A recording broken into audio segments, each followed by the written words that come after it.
Hello everyone, hope you are all surviving the coronavirus and the social distancing that has come along with it. I am hating it, honestly. I'm not really the type of person that loves to leave my house anyway, but when someone tells me I can't, then I have a harder time with it. So, but I would like to stay healthy. I would like my family to stay healthy. So we are following the recommendations and hopefully we can help keep this virus under control together. I just wanted to update you all on the miscarriage. I had the miscarriage. I understand a miscarriage is kind of like a process, but I had the actual miscarriage 2 days ago and it was rough. It was hard. It was painful. I wasn't totally prepared. Like, I knew what kind of to expect, but like I wasn't fully prepared, obviously. So the thing that I was most surprised about, and I don't know if this happens with everybody, but in my case, and I did read on the internet that this happens to other people, but I wasn't really prepared for like the contraction like cramps.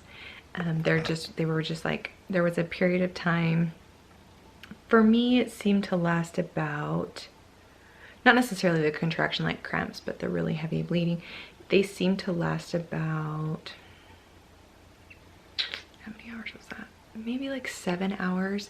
Everything I read on the internet was like 5 hours, 3 hours, like go to the ER, blah, blah, blah. And I understand this is not good advice, so don't take this advice if you feel like it's bad advice, but for me, I just kind of played it by ear. With coronavirus being what it is right now, I have a huge fear of something happening to me or to someone in my family that's completely unrelated to coronavirus, but we may need help, and us going to the ER and not getting the help we need because of coronavirus. And I understand coronavirus is just as important, but I have this really big fear of something happening completely unrelated and now we can't get the help that we need.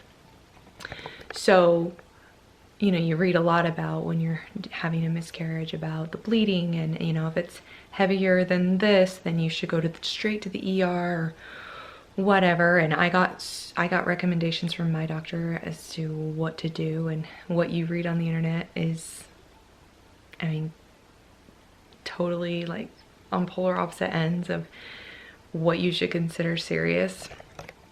I just kind of played it by ear with me and how I felt.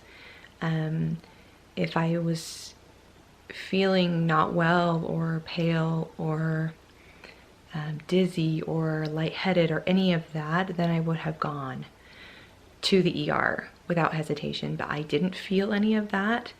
And even though at times I felt like, oh my gosh, this bleeding seems heavier than it probably should be, I didn't go to the ER because I just didn't even know what would happen when I got there. So, and it was a little confusing because my doctor specifically said if you feel if you're filling a pad an hour, if you're soaking through a pad an hour for more than 2 hours, go to the ER. But I never really got clarification as to what size of pad that is. I didn't even ask. I think I was just, you know, you're just not even there when you are like taking in all the bad news. But I never really got clarification as to what size of pad, because we all know there's like everything from like a panty liner to like a diaper, you know? So I don't know. Anyway, all in all, in the end, it was fine. I feel great now.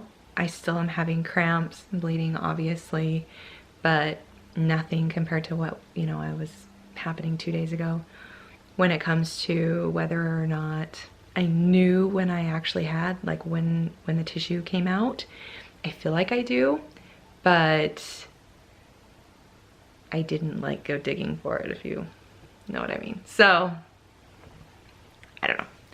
Anyway, I did go to my OB. The same day I had my second ultrasound, I did go to my OB because I had to get a RhoGAM shot. And they had me do a blood test for my HCG level just so that they could track my HCG level to make sure that I had passed everything. I got a phone call yesterday from the nurse to give me my HCG level, and she said, and it's funny because when you're doing all of your stuff at a fertility clinic and then suddenly you go to your OB, they don't really know what's going on. So like when the nurse called me, she had no idea what was happening. And she was like, so we got your HCG level back and the level was 24,000. And she said, at 24,000, we should have heard a heartbeat. Like guaranteed, we should have been able to find the heartbeat. And I was like, okay. And then she goes, did your doctor talk to you about a blighted ovum? Which is what I had. Blighted ovum is basically just an empty gestational sac. And I said, yeah, that's what I have. She was like, oh, okay. And she said, yeah, with a level of 24,000, it's either like we find a heartbeat, like it's guaranteed there's gonna be a heartbeat there, it's easy to find, or it's a blighted ovum. And I was like, that's what I have. So anyway, it was kind of funny. She was just like out of the loop, but whatever. I feel bad for him because delivering bad news like that is not the greatest job in the world, I'm sure. So anyway, feeling much better now. You guys are going to be seeing this video later than obviously when it happened because I'm posting all these videos a little bit later. Things are on the downhill. I'll go back next week and get my blood tested and make sure that my level has dropped, to make sure that everything, all the tissue has come out, and we'll move on from there. It's unfortunate that this happened. I would never ever want miscarriage. I would never hope for a miscarriage. However, that being said, this is not an ideal time to be pregnant.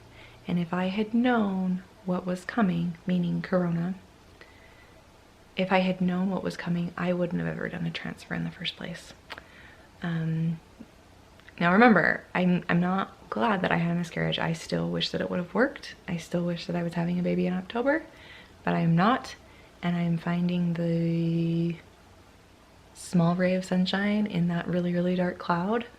So in the end, it's probably just a better time. Maybe God just knew that my anxiety levels couldn't handle being pregnant at this time. Some people can. I cannot, apparently. I have two sisters that are pregnant right now, and I really am. One of them's been on bed rest since like December, and she'll be on bed rest probably till she gives birth in August. And I am really feeling for them. It's a scary world to be pregnant in. It's a scary world to bring a brand new, very fragile little baby into, and you know, I feel for them. It's just hard and scary, and no one wants corona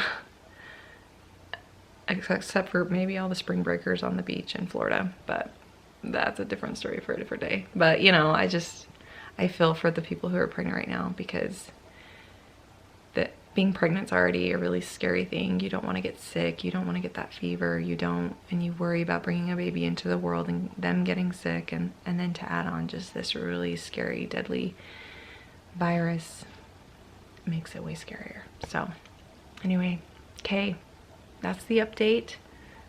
We're doing good, we're surviving, we're trying to keep our sanity, and we hope you guys are all staying sane too.